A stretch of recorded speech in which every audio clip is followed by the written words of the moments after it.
স্টেশনে একটা ট্রেন থামলো, আর তার সাথে গায়েব হয়ে গেল মেয়েটা। রেখে গেল ঠিক আমার পকেটে থাকা মার্বেলটার মতোই হুবহুব একটা লাল কাচের মার্বেল। সূর্যের তেজ তখন সবে নিভে আসে। স্টেশনের মেটালিক বেঞ্চটায় বসেছিল আবি, হাতে ধরা লাল রঙের একটা কাচের মার্বেল, যেটা আঙ্গুলের ফাঁকে ঘোরাতে ঘোরাতে সে তাকিয়েছিল ট্রেনের বিষণ্ণ হুইসেলের দিকে। হঠাৎ পাশ থেকে একটা হালকা নূপুরের শব্দ। ফিরে তাকাতেই দেখল লাল পাড়ের সাদা শাড়ি পরা একটা মেয়ে পাশে দাঁড়িয়ে। মেয়েটির চোখ দুটো অদ্ভুত রকম শান্ত, কিন্তু মুখের এক পাশে আবছা আলোর মতো জমে আছে রহস্য। আপনি কি প্রতিদিন এই সময়ে অপেক্ষা করেন? মেয়েটির কণ্ঠে কোনো দ্বিধা ছিল না। আবির মার্বেলটা পকেটে রেখে মৃদু হাসল। অপেক্ষা করি, তবে কোনো ট্রেনের জন্য নয়। তাহলে? মেয়েটি একটু ঝুঁকে জিজ্ঞাসা করল। এমন কিছু একটার জন্য যা একবার হারিয়ে গেলে আর ফিরে আসে না। আবির উত্তর দিল।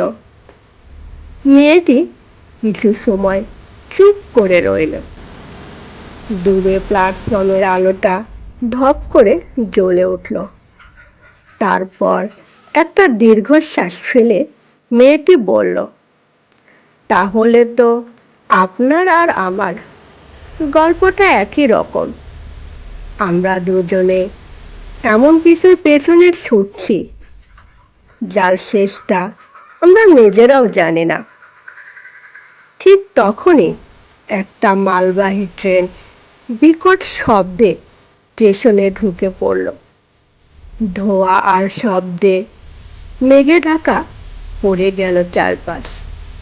আমি চিৎকার করে কিছু একটা বলতে চাইল, কিন্তু ট্রেন থামার পর মেটালিক বেঞ্চটার দিকে তাকিয়ে সে স্তব্ধ হয়ে গেল।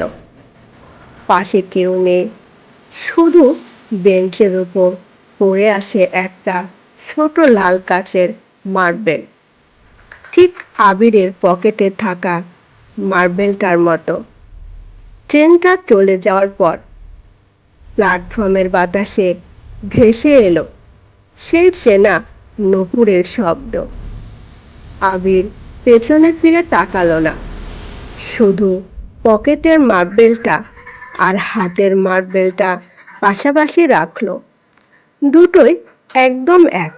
সে হালকা হেসে ফিসফিস করে বলল, খেলাটা তাহলে এখন মাত্র শুরু হলো।